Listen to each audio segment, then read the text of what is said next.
വിദേശ സംഭാവന നിയന്ത്രണ ഭേദഗതി ബില്ലിനേക്കാൾ ഭീകരമാണ് ക്രിസ്ത്യൻ ലോ ബോർഡിലെ ചട്ടങ്ങളെന്ന് കേരള കോൺഗ്രസ് എം ചെയർമാനും പാലയിലെ LDF സ്ഥാനാർത്ഥിയുമായി ജോസ് കെ മാണി 24-നോട്. കാനോൻ നിയമത്തിലേക്ക് കടന്നു കയറാനുള്ള ശ്രമമാണ് നടക്കുന്നത്. ഭരണഘടന ഉറപ്പു നൽകുന്ന അവകാശങ്ങളിലേക്ക് കടന്നു കയറാനാണ് ശ്രമമെന്നും ജോസ് കെ മാണി അഭിപ്രായപ്പെട്ടു. 24-ന്റെ ബാറ്റിൽ ഗ്രൗണ്ടിൽ സംസാരിക്കുകയായിരുന്നു അദ്ദേഹം. ബാറ്റിൽ ഗ്രൗണ്ടിലേക്ക് സ്വാഗതം. ഇന്നത്തെ നമ്മുടെ അതിഥി കേരള കോൺഗ്രസ് എമ്മിൻ്റെ ചെയർമാൻ ശ്രീ ജോസ് കെ മാണിയാണ്. അപ്പോൾ തെരഞ്ഞെടുപ്പിൻ്റെ ചൂടിലാണ്, താങ്കൾ ഓട്ടത്തിലാണെന്നറിയാം. പാലയിലെ സ്ഥാനാർത്ഥിയാണ് LDFൻ്റെ. എങ്ങനെയുണ്ട് പ്രതീക്ഷകൾ? ഡേറ്റ് നമ്മൾ ഫിക്സ് ചെയ്ത് കഴിഞ്ഞാൽ, അല്ലെങ്കിൽ ഇലക്ഷൻ കമ്മീഷൻ പ്രഖ്യാപിച്ചു കഴിഞ്ഞപ്പോൾ തിരിഞ്ഞു നോക്കുമ്പോൾ ഏപ്രിൽ 9-ന് പ്രത്യേകതയുണ്ട്. ഏപ്രിൽ 9 7 വർഷക്കാലം മുമ്പ് അച്ചാച്ചൻ അത് വേർപിരിഞ്ഞു പോയത്. വളരെ വൈകാരികമായിട്ടായിരിക്കും ഒരു പക്ഷേ ആ ദിവസത്തെ കാണുന്നത്.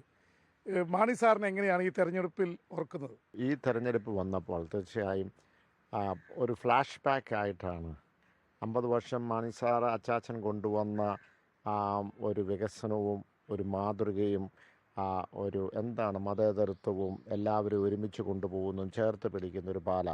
അപ്പോൾ ഇപ്പോൾ കഴിഞ്ഞ ഈ ഒരു 7 വർഷത്തെ ഒരു നഷ്ടം അത് ഇപ്പോൾ ജനങ്ങൾ തിരിച്ചറിഞ്ഞിട്ടുണ്ട്. അതാണ് ഒരു വികാരമായി ഞാൻ ഇവിടെ ജനങ്ങളുടെ ഇടയ്ക്ക് കാണുന്നത്. അതുകൊണ്ട് തന്നെ അത് തന്നെയാണ് നമുക്ക് തിരിച്ചു പിടിക്കേണ്ടതുണ്ട്. ഇപ്പോൾ ഏറ്റവും കൂടുതൽ ചർച്ചാ വിഷയമായ സബ്ജക്റ്റാണ് FCRA, വിദേശ സംഭാവന നിയന്ത്രണ ബില്ല്. അത് വലിയ ചർച്ചയായിരിക്കുകയാണ്. താങ്കൾ അതിനെക്കുറിച്ച് പ്രതികരിച്ചു കണ്ടു. എന്താണ് ഈ തെരഞ്ഞെടുപ്പിൽ അത് എങ്ങനെയാണ് സ്വാധീനിക്കാൻ പോകുന്നത്? അതെല്ലാവരും ചർച്ച ചെയ്ത വിഷയം, അതിലേക്ക് കിടക്കുന്നില്ല.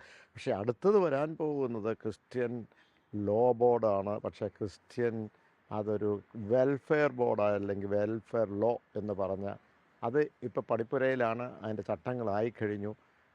അത് ഞാൻ മനസ്സിലാക്കുന്നത് അതിനകത്ത് വൈദികർക്ക് പോലും ഹോണറേറിയം കൊടുത്തുകൊണ്ട് സഭയുടേതായ കാനോൻ ലോ ഉണ്ട്. അതിനപ്പുറത്തേക്ക് മറികടക്കാനായിട്ട് ഇത് പറ്റുന്ന ഒരു സംവിധാനത്തിലേക്ക് കൊണ്ടെത്തിക്കുക എന്നുള്ളത് വളരെ ഗൗരവമുള്ള. അതൊന്നും ആരും ചർച്ച ചെയ്തിട്ടില്ല.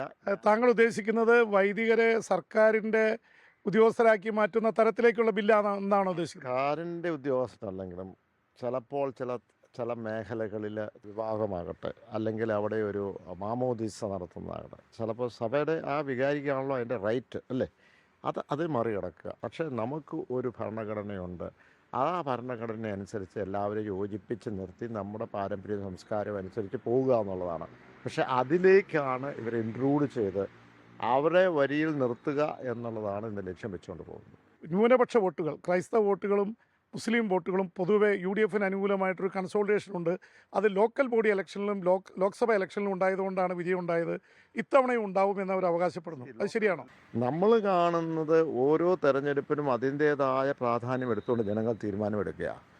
അതനുസരിച്ച് അപ്പോൾ ഇവിടെ തീരുമാനം എന്ന് പറയുന്നത് ഇടതുപക്ഷം ഭരിക്കണമല്ലോ, എന്നാലേ സംസ്ഥാനത്തിന് കൂടുതൽ നമുക്ക് വികസന പദ്ധതി കൊണ്ടുവരാം. അപ്പോൾ തീർച്ചയായും എല്ലാവിധ ആശംസകളും. Okay thank you.